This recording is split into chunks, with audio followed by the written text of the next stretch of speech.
Hello, this is Flop here, going over a build guide for the Holy Shock Griswold set Paladin that I have been playing this season and thoroughly enjoying, and I thought I would show it off and kind of show you a build that's not as popular for Paladin that should be. It's broken. Alright, so we'll go over gear, then we'll talk about the maps you can run, we'll talk about skills, then I'll demo a throne map for you, and then we will show you the bear form of this video for doing ancients and clones, and then we'll wrap it up. So starting with gear, we're using Griswold set. I have really nice slams on here. You can definitely start without the GG slams, but if you do want to do the bear mode, you do need the increased attack speed slam on the Griswold's redemption. So we'll start with the helmet. So we have Griswold's Valor, 3 sockets, +1 slam, lightning facets for the pierce and the increased lightning damage. I cheaped out on facets and just went with -5 +4s. And it's fine. It really is. The OCD is killing me, but you know, I don't really want to pay twice or more the price for really not that big a difference in performance. So we have Griswold's Heart. We upped it for Sacred Armor. It gives it this cool look and more defense. So we got a +1 slam on this as well. +2 for the roll, and then I put facets in it as well. Griswold's Honor, the shield, 3 sockets. Pretty nice roll on the resistance roll. Put facets in it, and we went with a Cannot Be Frozen Corruption. You could go with a +1 on this as well, and then just rock a Ravenfrost, but I like the skill ring selection. It gives us a bit more options instead of having to be forced to use a Ravenfrost. Moving on to the boots, we have Wartravs. Mana after each kill corruption. I highly recommend getting this as a corruption, the mana after each kill on your boots or one of your rings or your amulet, even though you're losing a potential plus skill on your amulet, because that mana after each kill just really helps keep your mana topped off while you're mapping. Wartravs is probably best in slot for this build. We do some physical damage, but it's not our main damage type.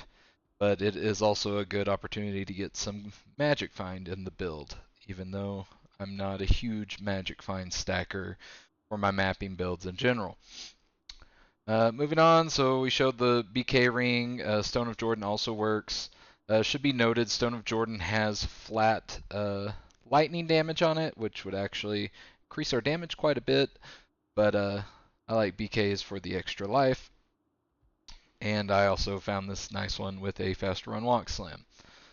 Verdungos, we're using this for the physical damage reduction. This build is starved for physical damage reduction. Our Act 2 defensive Merc that gives Defiance helps us get another like 10%, but that's kind of the downside of using Griswold's, even though it does give a lot of plus skills and other useful stats. But I'm not really using this as like a bosser, and this is a softcore character, so I honestly think you would be fine without like if you were to do this on hardcore and you were like trying to use a shaft stop or something or a Crown of Ages and like try to do some setup like that, it would work. It totally would. But I don't think it's necessary. I very rarely die, and most of them are just me not paying attention. But all that being said, using Verdungos for the vitality and the physical damage reduction, and I have an attack rating slam. We are kind of low on attack rating, but it is fine for how the build plays out. Wisp Projector, just another +1 all skills ring, and has a little bit of magic find, some lightning absorb for doing uber ancients or just any random lightning damage that you run into in maps. And the Heart of the Wolverine does give a nice boost to our attack rating. We have Dracul's Grasp. These are best in slot, kind of non-negotiable for a mapping build because of the life after each kill. It is really that nice at keeping you nice and topped up and sustained during your mapping. We'll go over the swap. So Call to Arms made in a Holy Shield, +3 Holy Shield Scepter. It saves us 2 points on the overall build. Not necessary, super nice to have. And then just a Haas for the 2 to all skills. You could get another skill here slammed for a little bit more life, but it is not necessary. Have a Mara's Kaleidoscope for the resistance and +3 to all skills. It's self-found.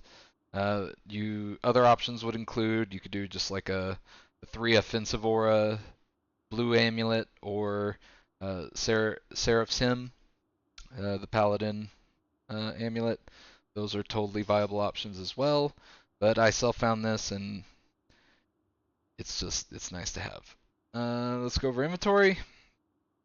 So we're using a mixture of lightning skill damage charms and offensive aura charms. Running Holy Shock as a native aura, what really made me decide to build this build was looking at how ridiculously cheap offensive aura skillers were. And so I paid like an ohm for this 42. So it's kind of insane. But anyway, I mixed and matched quite a bit. I originally ran 9 offensive aura skillers, but once you get your plus skills up, the percent lightning damage charms actually give you higher damage. I think it's around the level 40 mark that it is worth to go lightning skill damage over offensive auras. I'd mix and match until I could find a balance that I liked as far as damage goes. Just some random life charms. These could have, like this one, lightning damage. That would boost our damage a little bit. You can see it on the bottom in there, giving us 2 more damage on our sacrifice. Not a huge deal, but just noting that that can be there. Of course, an Annie and a torch. And that's the inventory. Let's go over Merc. So we are using Infinity. So that is a downside of being a native Holy Shock user versus like using the Dream Helmet and Shield and running Conviction ourselves.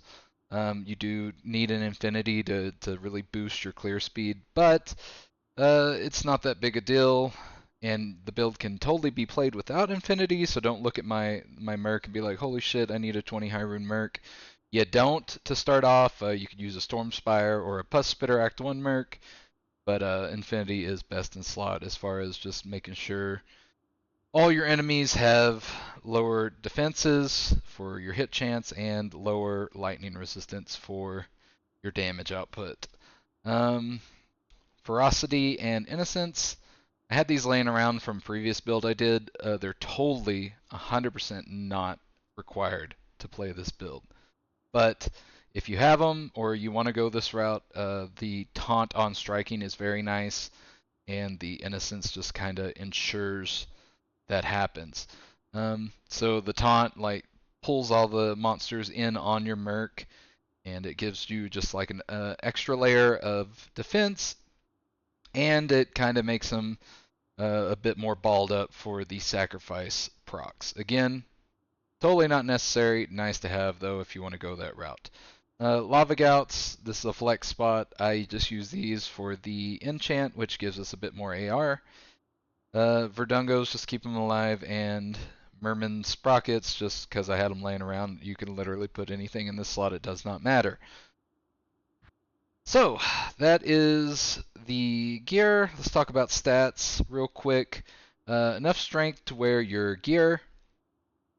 and enough dexterity for max block with BO and Holy Shield, and then vitality for the rest of it. So once we're fully buffed and have our auras on, we're sitting at about nearly 11,000 defense, which provides us quite a bit of a chance to not get hit while we're mapping. As you can see, I just did Uber Ancients, and they will still hit you, but we will get to that later in the video. It will not matter. So I guess I leveled or changed a piece of gear. I'm not max block right now, but it's okay. 74% will suffice. So yeah, let's go over skills, and then we will run this throne. Or we'll talk about maps, then we'll run this throne. So skills. We are using Holy Shock as our main aura for the insane lightning damage to your attack line that it says right there. So it is giving 1 to 35,000 damage to your attack. And then it does a pulse. That's the second line where it says lightning damage 1 through 5.8k. That is the pulse damage that it does when it ticks. So we're going to max Holy Shock plus the synergies, which are Blessed Aim, Resist Lightning, and Salvation. And then you have some points to spare. At level 97, I will have Joust maxed. That's where I chose to dump my points for the movement ability in maps. It just lowers the cooldown per hard point and really just helps you keep a good flow in maps. You could go with something else if you wanted to. Like, for instance, if you were going to be like a declone farmer with this build, you could do Resist Fire for the maximum fire resistance that it gives you. But I think Joust is probably the best for the general mapper. As far as skills that we are using goes, we only need 1 point in Sacrifice and Zeal and Charge, because all of our damage again is coming from our Holy Shock, and these are just Holy Shock applicators. So this build does work as a charge paladin if you want to go that route, but it is slower.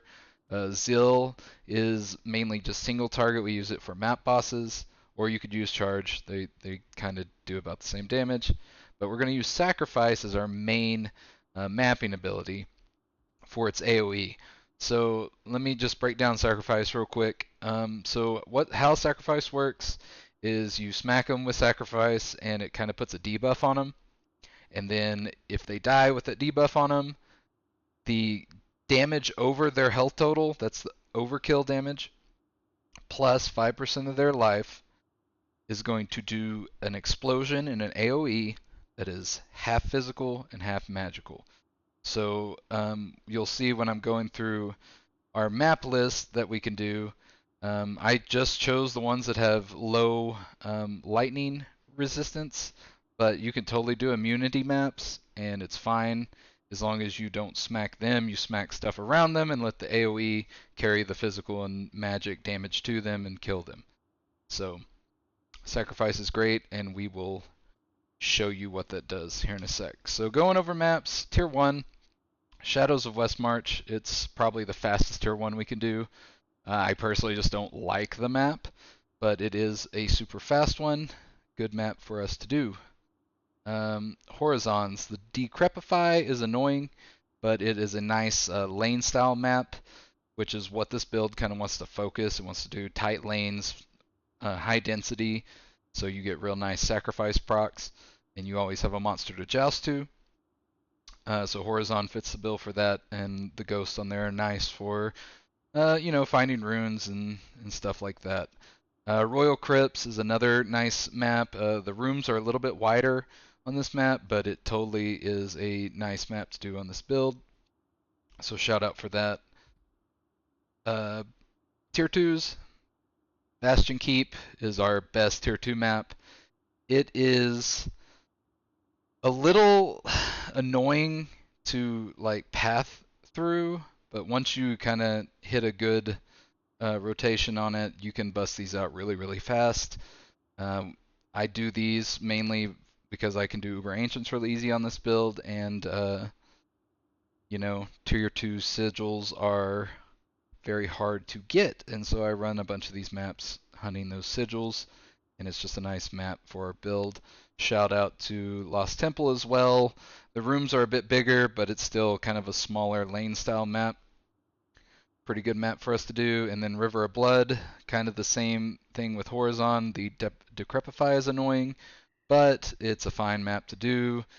Decrepify really doesn't hurt our damage output that much, and you do them just fine. So tier 3s, cows, I don't really need to say much about it. High density, cows is good on every build that can handle the density.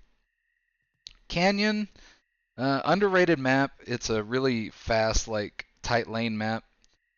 I haven't ran a whole bunch of these, but the ones that I have, I've busted them out really quickly. It also has Decrepify on it, and the snakes are kind of annoying, and they're kind of deadly if you're a hardcore player. Just heads up on that. Same thing with River, it's kind of dangerous, and Royal Crypts is kind of dangerous, but definitely a good map to do. Tier 3, you probably get them cheap because no one really runs them. It's a good map for us. Rune Cistern, pretty popular map this season. It's also very good for our build. The boss is trivial. You just joust in the middle of the 3 Hydras and you hold zeal down and they all fall down. So it's pretty great. Throne of Insanity. So this is one where I was kind of mentioning we could still do lightning immune map. So anything over 100 lightning resist. As you can see here, this has 130. Will be immune. And I believe Infinity only knocks down 120% and below to break that immunity. But as long as it's just the Hell Whip guys that we can't break the immunity on, those are like the guys that look like Shank. And so as long as we smack the little dudes around them, they will die. And so that's the map we are going to demo here for you today. So let me put these up. And then we will talk about Uber Ancients and using a Beast Go Bear mode after the map. So let's get a new server. So I've been in here rambling. And let's do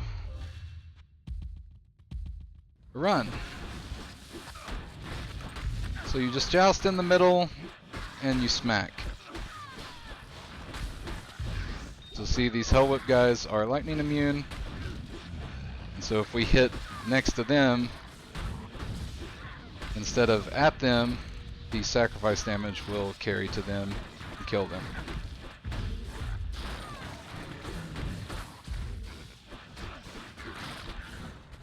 So this is not going to be like a time trial. I'm just hanging out and showcasing the build for you guys.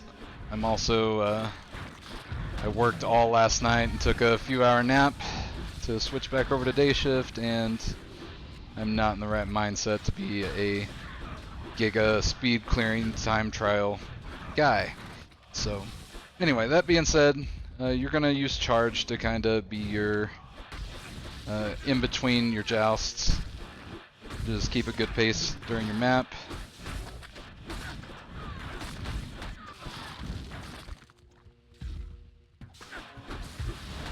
And you just hold down sacrifice and things die and explode.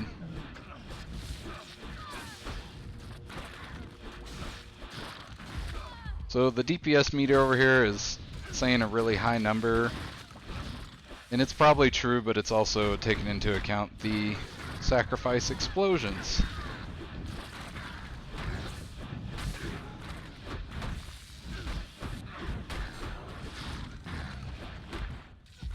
Which are very satisfying. I usually, I play a lot of builds every season. This is probably like my 20th build that I've tried out. But this one, just the playstyle is really fun for me, and I have ended up sticking to it, actually trying to max out the build quite a bit, and been really enjoying it. I think the changes that they did to Sacrifice this season, or the buffs to it, really made it an enjoyable build to play. So here's the boss. Use Zeal, and see he just absolutely melts. But the changes to it have made it a good map to do, or a good build for mapping, and I decided to use Grisset just because, you know, you can get more damage technically by going like a Griffin setup and, you know, like an Arcanes or something for the armor. I don't even know. Basically, in order to get more damage than what Grisset can give you, you need multiple sockets on that. So you're talking like, you know, 50 to 60 high rune investment, if not more. And I just, you know, price to performance wise, this is good enough for me. And I think the damage is not even that much higher if you go for like the GG, like Giga top damage setup. It's just really nice having all the extra stats and stuff that Griswolds gives you, and the flexibility that it gives you by allowing you to go bear form. Which you could do the Giga, like min-max version, and then still just slap on Griswold's weapon for the bear form, because it's kind of all that's required. But again, the investment for this build is maybe, like not counting the Merc, but just the gear-wise itself, it's maybe 10 high runes, maybe, like not even. So it's definitely not a very expensive build.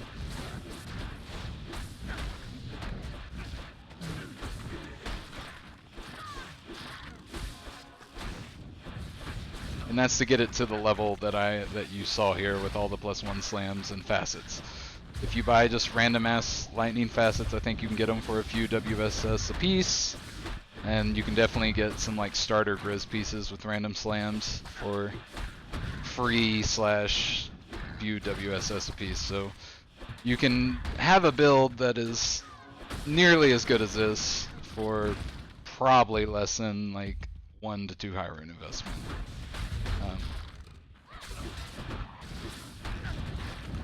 But anyway. So something I didn't explain, and I might have just taken for granted, which I'll explain now.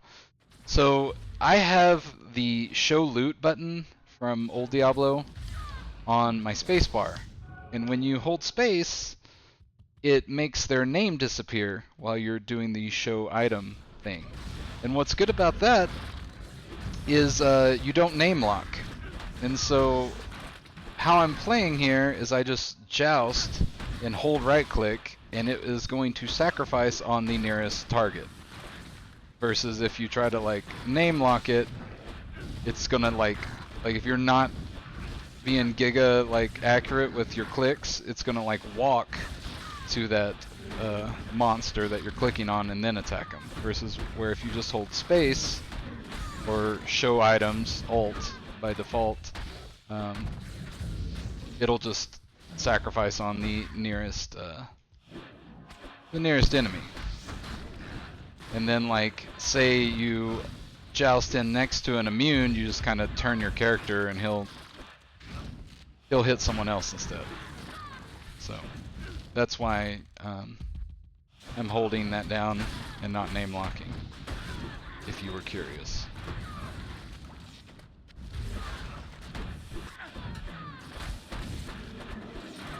I hate that this filter makes Grimm's Burning Dead seem like a really, really good item, which it is, but that build is so 10 seasons ago.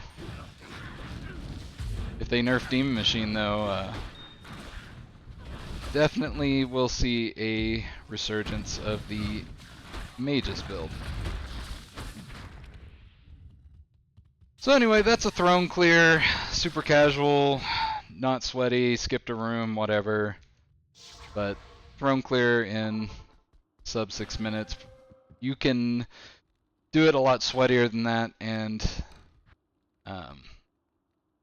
get it for a lot, or get it a lot lower time. But again, I am just kind of relaxing. So let's talk about bear mode. So as I was saying, we use sacrifice for a holy shock damage applicator.